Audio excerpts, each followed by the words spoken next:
To set the stage for you, it was decades in the making. At the end of the 18th century, leading into the beginning of the 19th century, a barrier was upon the runners of the world.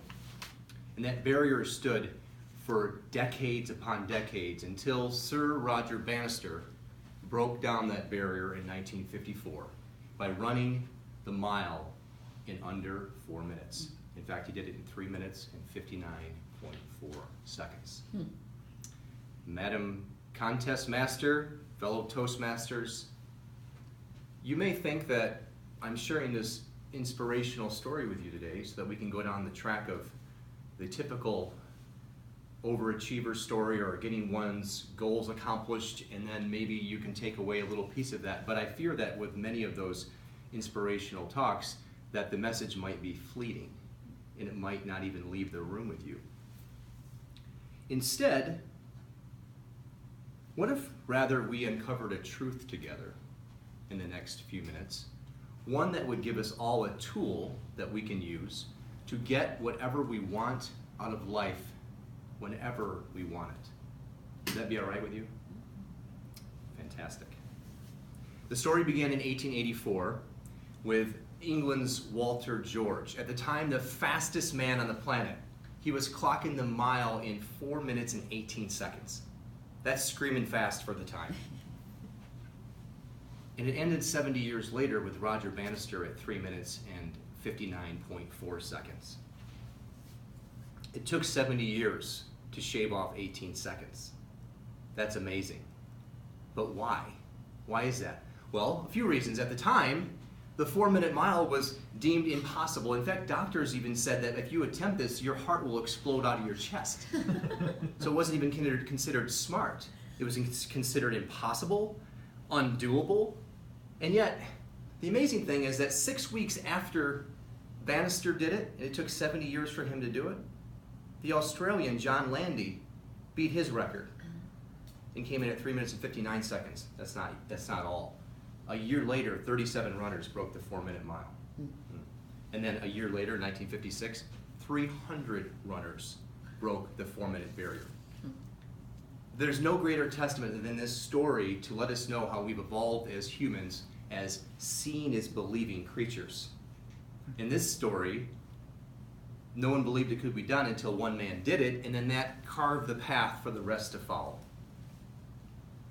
So there's belief and focus involved, but there's an underlying deeper truth at play. It's about the questions we ask. Bannister was asking focusing, powerful questions. He wasn't asking, how can I just squeak by the other guy? How can I just get done a little bit faster? Or he certainly wasn't asking, why can't anybody do this? He was asking powerful questions such as, what training do I need to do to beat the 4 minute mile? And even more powerful than that, who do I need to become to break the 4 minute mile? Who do I need to become? That's the type of question that causes one's reticular activator to stand up and pay attention. For those of you who don't know what the reticular activator system is, otherwise known as the RAS, and some call it the seat of our subconscious mind, it's the section of our brain right around the brain stem that filters and keeps things out of our brain that it deems to be unimportant. And how does it know what's important? Well, it's what we focus on, what we give our attention to. And then it begins to give us evidence of that which we believe. And as our beliefs increase, so does our self-talk around that belief. And as our self-talk improves around that topic, our actions improve as well. And because we have improved actions, our results are always better. And round and round and round it goes. It's self-fulfilling in that way. Bannister had focus, how to break the 4 minute barrier. And the answer to the question, which was, who do I need to become, for him was a superhuman man.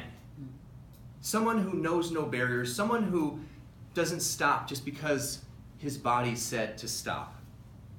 And that begs the question, how does someone become superhuman? For Bannister, he visualized himself as superhuman. Furthermore, he visualized himself crossing the finish line in under 4 minutes. And in that way, the body followed the mind. And he knew instinctively that if he could hold it in his mind, he could hold it in his hand. And it began with asking the right questions. In order to achieve a goal, to move a cause forward, or to even sell something, it all really comes down to asking better questions, not making statements. Empowering questions. How do I need to show up today in order to accomplish blank? That's a powerful question. It's the quality of our questions that matter. Better questions, bigger questions lead to bigger and better answers. Who do I need to be is empowering. Why is this happening to me is disempowering. It's a victim question. Better questions send your subconscious mind through the reticular activator on a focused, hyperactive, hyperdrive mission to accomplish and yield to you the answers that you're asking. Ladies and gentlemen, with questions, we get what we ask for. Statements do not have the same effect. So I challenge you then to ask, what questions are you asking every day? Not only to yourself, which is important, but to the people that you care about, that you wish to influence. Are you asking big, powerful questions? Or small, disempowering questions? Or worse than those, no questions at all? Imagine starting your day asking these 3 questions. How can I grow? How can I give? And how can I celebrate? Do you think by asking those 3 questions we might have a better day and get bigger answers than asking, how can I make it through the day?